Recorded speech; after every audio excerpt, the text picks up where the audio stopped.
Some of the most gifted people in the world are also the most frustrated. They possess ideas, intelligence, creativity, and unusual ability, yet nobody trusts them with serious responsibility. Meanwhile, someone with less natural ability keeps receiving opportunities. Why? Because potential may attract curiosity, but reliability attracts trust. Listen carefully.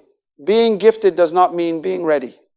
You must distinguish between possessing value and producing value. Your potential proves that something precious exists within you, but potential alone has never solved a problem. It has never completed an assignment, served a customer, strengthened a community, or improved another person's life. Potential is what you could produce. Impact is what your developed gift actually produces for others. Think about a mine. Deep beneath the ground may be a valuable mineral. It may have existed there for centuries. It may be rare, powerful, and worth pursuing. But while it remains buried, nobody can build with it. Nobody can wear it. Nobody can use it. Its value is real, but its usefulness is trapped. The mineral must be discovered. Then it must be extracted. After extraction, it must be refined. After refinement, it must be shaped. After shaping, it must be positioned. And after positioning, it must be distributed to the people who need what it can become. That is the journey of your gift. Write this principle down. A gift is divine potential. Impact is developed potential, placed in service. Say it again. My gift is potential, but my service produces impact. This is where many gifted people become offended. They believe others should reward them for what they sense inside themselves. They want recognition for capacity they have not refined, responsibility they have not demonstrated, and influence their character may not yet sustain. They keep saying, if only someone would give me an opportunity. But opportunity does not merely reveal a gift. Opportunity exposes its condition. Can you deliver consistently? Can you accept correction? Can you serve when nobody applauds? Can you finish what you begin? These questions do not deny your value. They reveal whether your value is ready to travel from the mind to the marketplace. So stop interpreting obscurity as proof that you are insignificant. Perhaps you are not being rejected. Perhaps you are being invited into development. We are going to follow the entire production chain: discovery, direction, refinement, character, competence, visibility, and multiplication. But before raw material can be refined, it must be correctly identified. So the next question is fundamental. What exactly is a gift and what is it not? So what is a gift? A gift is an inherent capacity, an unusual inclination that enables you to perceive, create, organize, explain, solve, or serve in a way that feels more natural to you than it does to many others. It is not a finished product. It is evidence of design. Please understand the distinction. Natural ease is not mastery. You may sing naturally and still lack control. You may understand people intuitively and still give careless counsel. You may generate ideas quickly and still fail to execute them. Ease reveals raw material. Training reveals what that material can carry. Write this sequence down. Gift is potential. Talent is exercise potential. Competence is dependable performance. Impact is dependable performance, improving another person's life. Gift says, I can. Talent says, I have practiced. Competence says, you can rely on me. Impact says, because I came, something became better. Now watch this. Difference does not mean deficiency. Creation is filled with diversity because different designs fulfill different functions. A river should not condemn itself because it cannot stand like a mountain. A mountain should not feel inferior because it cannot flow like a river. Their difference is necessary to their contribution. Comparison makes you criticize your design before you understand its function. This is why imitation is so dangerous. When you copy another person's method, personality, or presentation, you may abandon the very instrument being formed through your own history. You begin wearing equipment designed for someone else's battle. When David approached Goliath, Saul offered him armor. The armor was legitimate. It had belonged to a king. But legitimate equipment can still be inappropriate equipment. David refused what had not been proven in his own experience and used what he had practiced in obscurity. The sling looked unimpressive, but it was familiar. The lesson is simple. Do not despise what is genuinely in your hand merely because it does not resemble what is in someone else's. How Then, do you identify your gift? Ask 3 questions. First, what do you notice that others routinely overlook? Your perception may reveal your area of contribution. Second, what do people repeatedly seek from you? Do they come for explanation, encouragement, strategy, organization, design, leadership, or practical help? Third, what useful contribution do you continue making even when nobody applauds? Attention may stimulate performance, but genuine inclination often survives obscurity. Now, take out a page and make 4 columns. Write your capacities. Write your formative experiences. Write the problems that deeply burden you. Then write the feedback that has followed you across different seasons. Be honest. Do not inflate yourself. And do not insult your design with false humility. You are not declaring mastery. You are identifying material. Discovery is not the completion of stewardship. It is the beginning of responsibility. Once you know what is in the ground, you must ask a more demanding question. What should be built with it? A gift may reveal capacity, but purpose must give that capacity a destination. Purpose is not merely a feeling that makes you feel special. Purpose is the intended contribution of your life. It is not a title, a platform, or an audience. It is the reason your gift was entrusted to you and the human need it was designed to address. Listen carefully to this sequence. Purpose identifies the destination. The destination identifies the people. The people reveal the need, and the need determines how the gift must be developed. That means you cannot fully develop a gift until you know where it is going. Suppose you possess the ability to communicate. That ability is incomplete as a direction. Will you use it to teach confused students, strengthen discouraged families, lead an organization, or explain difficult ideas to ordinary people? Each destination places a different demand upon the same gift. Purpose supplies the address. This is where your question must change. Stop asking, how can my gift make me important? Ask, whose condition am I responsible for improving? One question produces self-display. The other produces service. Encouragement becomes purposeful when courage rises in someone else.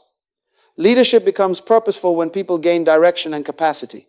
Creativity becomes purposeful when it gives form to a solution. Organization becomes purposeful when confusion becomes order. Wisdom becomes purposeful when another person can make a better decision. A gift is not proven by how intensely you feel it. It is proven by the value it releases. Return to the mine. Iron intended for a bridge must be processed according to the weight that bridge will carry. Metal intended for a surgical instrument must meet another standard entirely. The raw material may be similar, but the assignment determines the refinement. You do not train merely according to what you enjoy. You train according to what the people you serve require. This principle appears repeatedly in Scripture. A staff in a shepherd's hand looked ordinary until an assignment demanded it. A sling appeared small until it met the right battle. Available food seemed insufficient until it was surrendered to meet a crowd's need. A simple vessel became significant because it was made available for use.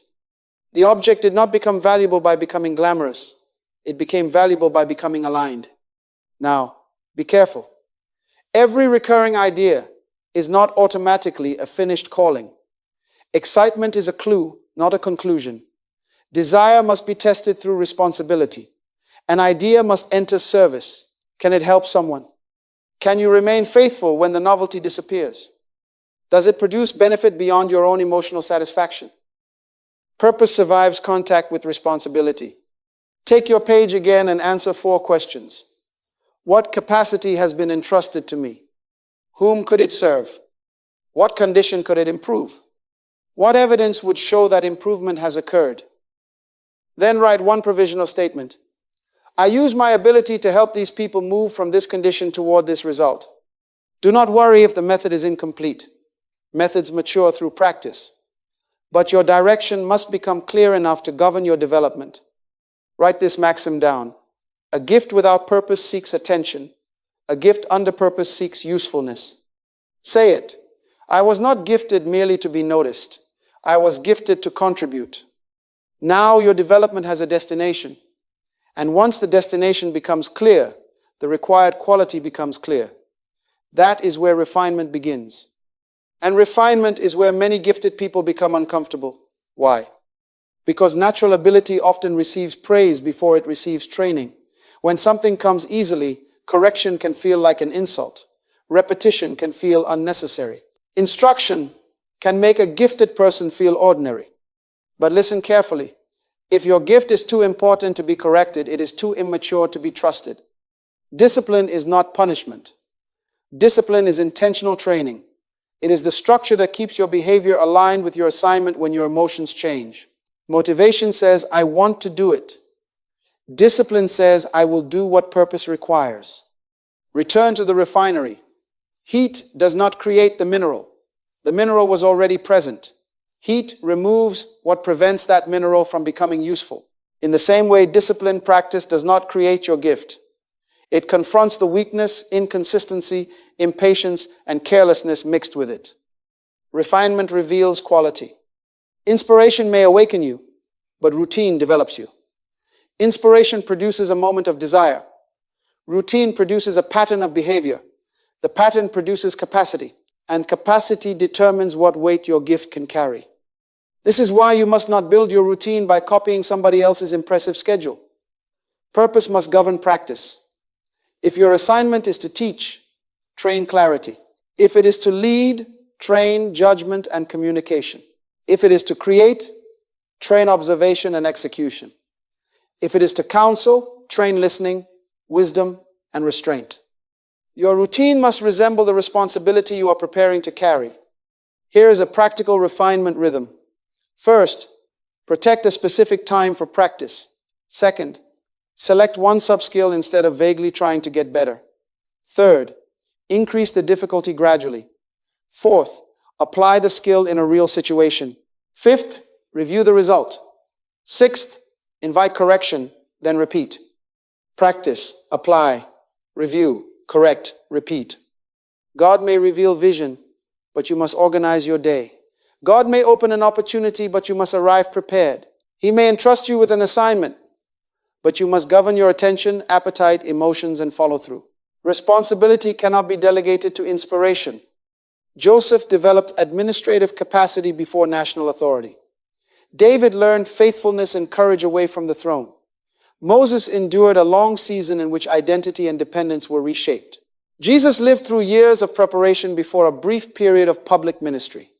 Hidden does not mean idle. Hidden can be a workshop. Now confront the leaks in your production line. Distraction may not destroy your gift in one dramatic moment. Procrastination may not erase your potential overnight. They simply interrupt the process repeatedly until 10 years of ability produce 6 months of evidence. That is the tragedy.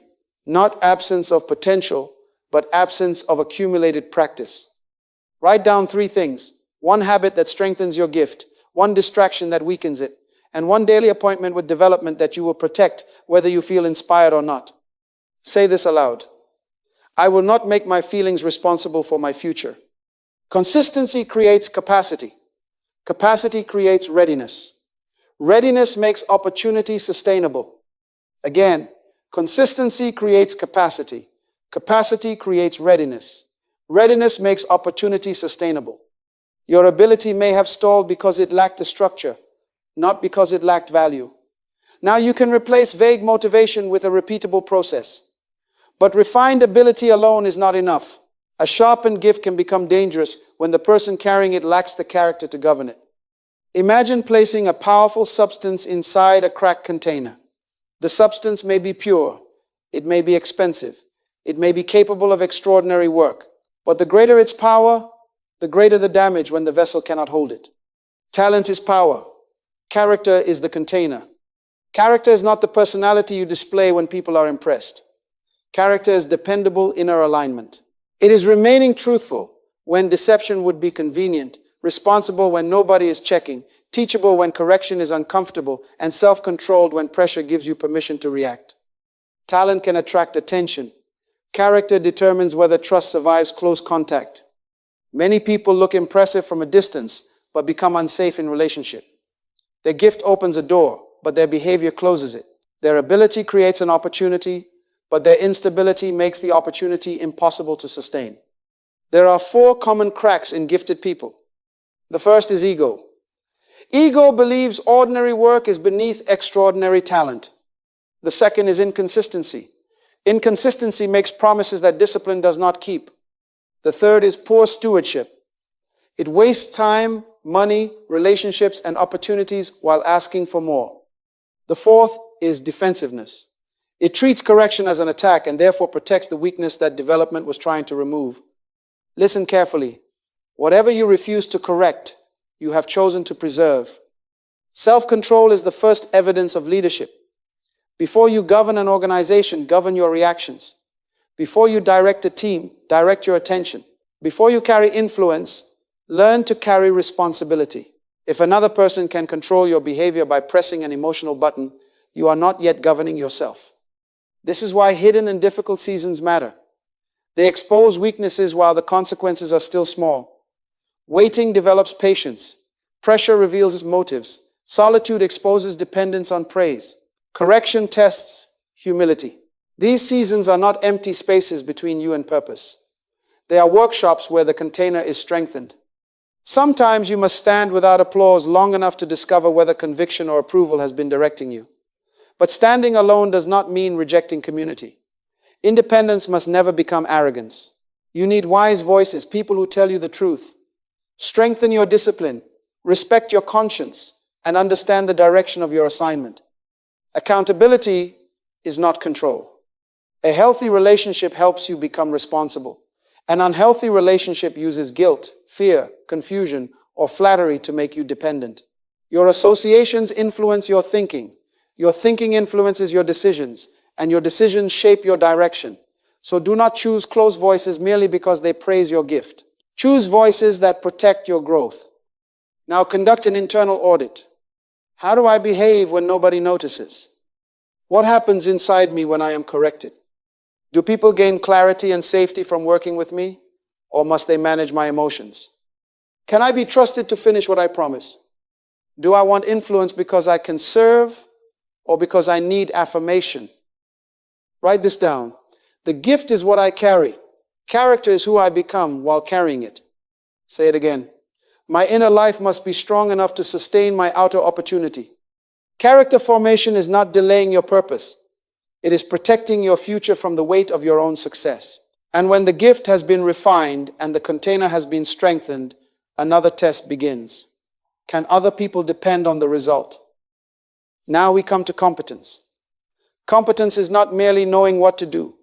Competence is the ability to produce an appropriate result repeatedly, under real conditions, for someone other than yourself. That definition is important because many people can perform when everything is convenient. They can succeed once. They can impress one audience. But competence begins when quality survives pressure, repetition, changing conditions, and the needs of real people. Inspiration makes people notice. Performance makes people interested. Reliability makes people trust.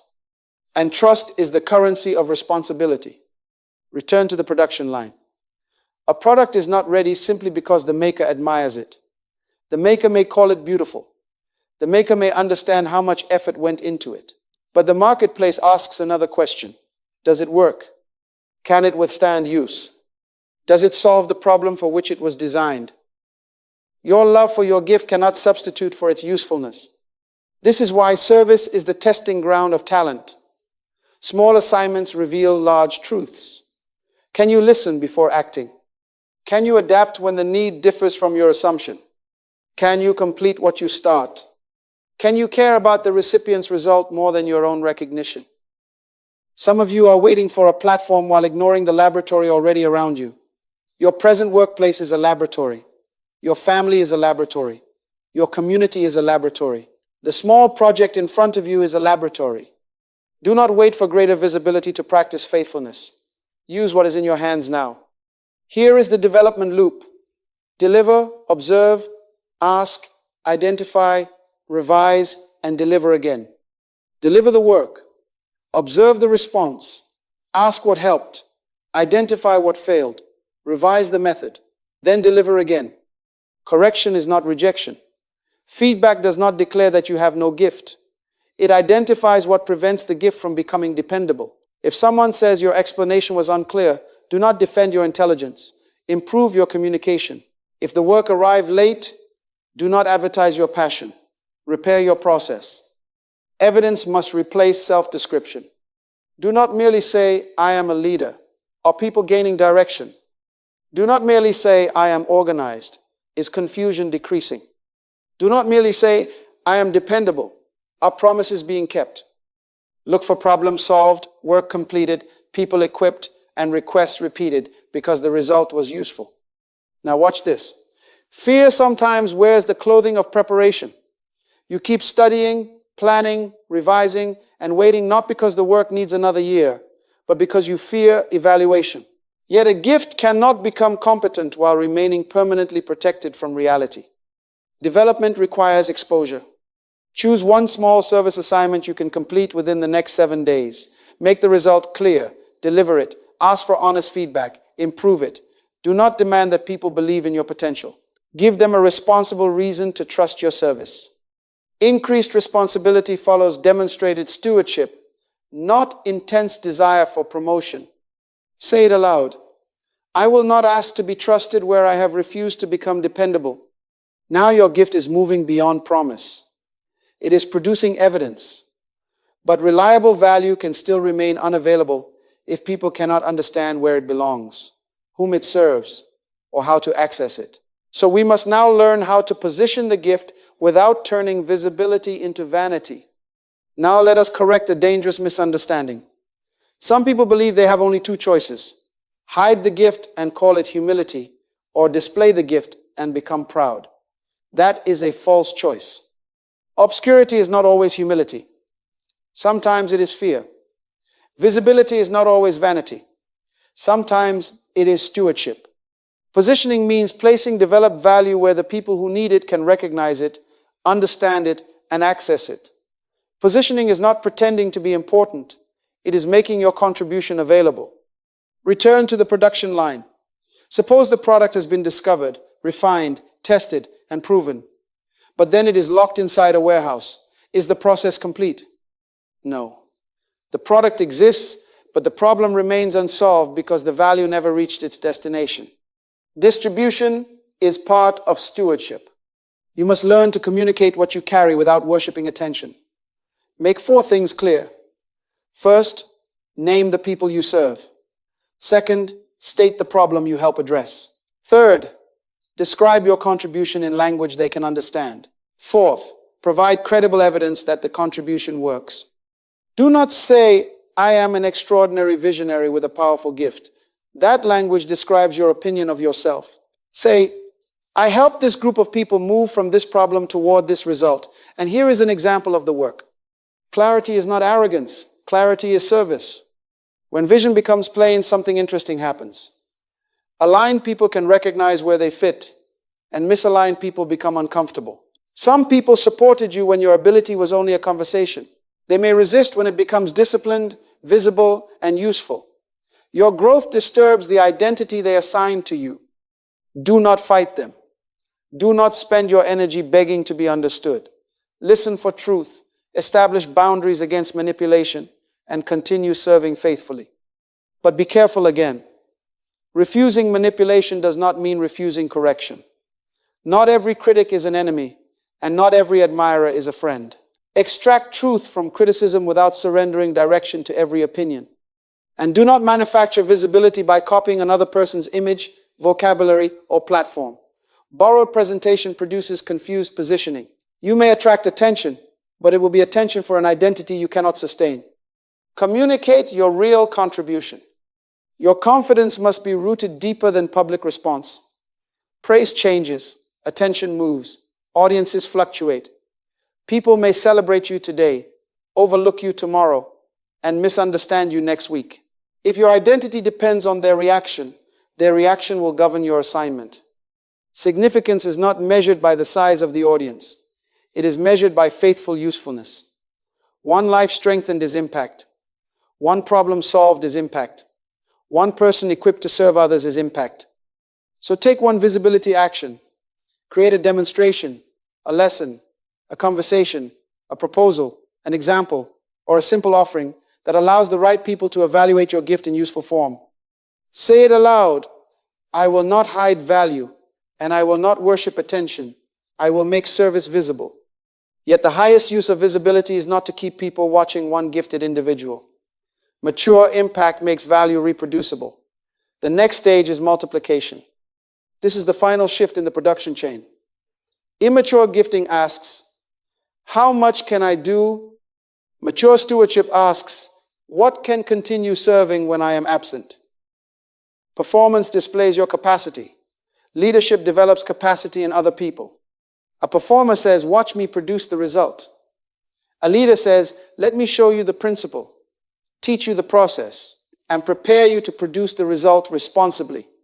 One creates admiration, the other creates multiplication. Listen carefully. If everything depends on you, you may be effective, but you have not yet multiplied. Remaining the sole performer creates predictable limitations. You become exhausted because every demand reaches you. Quality becomes inconsistent because your energy changes. Decisions become delayed because nobody else has authority. People become dependent because the method lives only inside your mind. And when you stop, the impact stops. That is not multiplication. That is a bottleneck with a gifted name. Write down this sequence.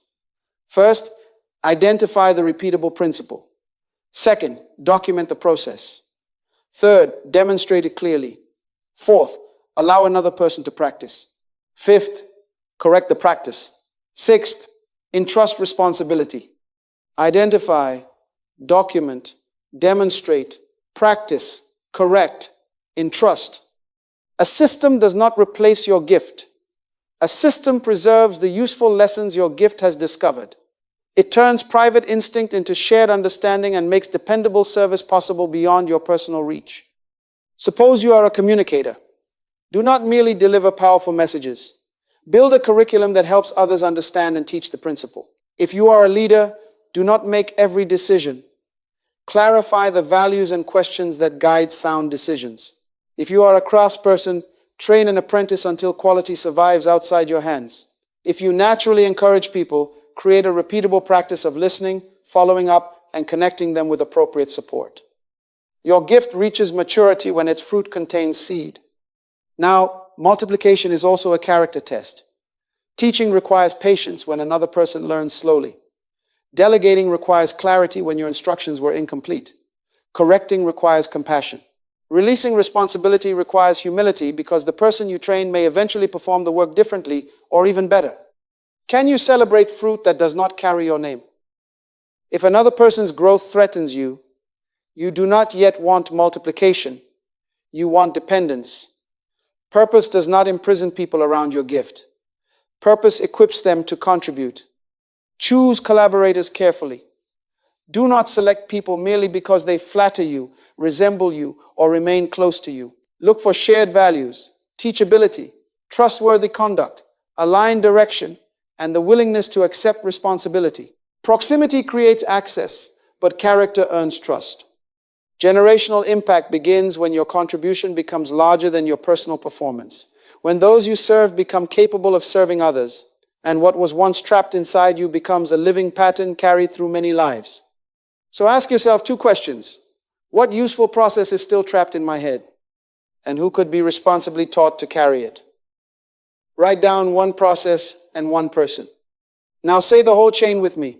Discover the gift. Direct it through purpose. Refine it through discipline.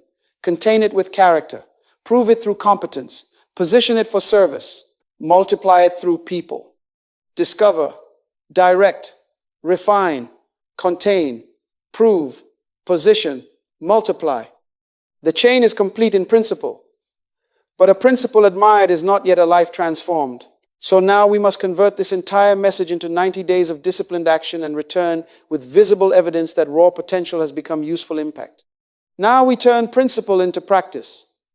A gift is raw material, but impact is never raw. Impact is potential given direction, refined by discipline, governed by character, proven through service, communicated clearly, and multiplied through people. So I am giving you a 90-day commission, not 90 days of admiration, 90 days of evidence. During days 1 through 15, discover and direct.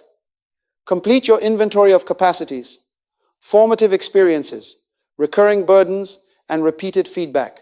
Ask two honest people what value they consistently see you provide. Identify the people you may be equipped to serve and the problem your gift could help address. Then write one sentence. I use this capacity to help these people move from this condition toward this result. Clarity first. During days 16 through 45, refine. Select one sub-skill that your assignment requires. Put deliberate practice on your calendar. Remove one recurring distraction that has been stealing momentum. Then place your work before a qualified person who can correct the method without controlling your identity. Practice, receive correction, adjust, repeat. During days 46 through 75, serve and prove. Complete a real assignment for identifiable people. Do not merely prepare another plan. Produce something useful. Deliver it. Observe the outcome.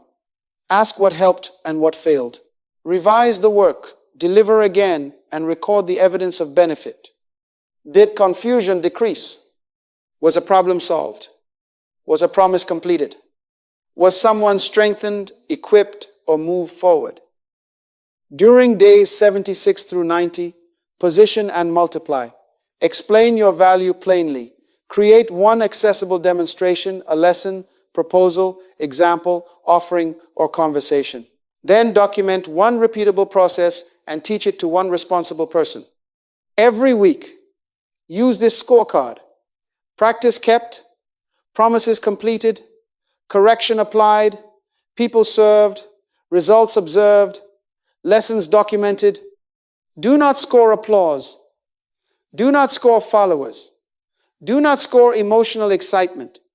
Score stewardship. Now write your starting date. Name your first service opportunity. Identify one accountable person who will tell you the truth, respect your conscience, and refuse to flatter your excuses. Then say this aloud. I will not bury what I carry. I will discover it honestly. I will direct it through purpose. I will refine it with discipline. I will govern it with character. I will prove it through service. I will communicate it with humility. I will multiply it for the good of others. Being overlooked does not mean you are empty. A hidden season is not wasted when it is strengthening your roots. Preparation is productive when it increases your capacity to carry responsibility without collapsing beneath it. Let us pray. Creator, give us wisdom to recognize what you have entrusted to us. Give us discipline to develop it, humility to receive correction, courage to use it, character to sustain it, and love to release its value in service. Free us from comparison, fear, distraction, pride, and dependence on applause. Make our gifts dependable, our work useful, and our influence life-giving. May what begins in us become strength in others. Amen. 90 days from now, do not return merely saying, I am gifted. Return with completed work. Return with stronger habits. Return with evidence that can be trusted. Return with a person whose life became better because you served. Your potential is no longer an excuse for waiting. It is a responsibility you have accepted. The mine has been opened. The refinery has begun. The production of lasting value begins now.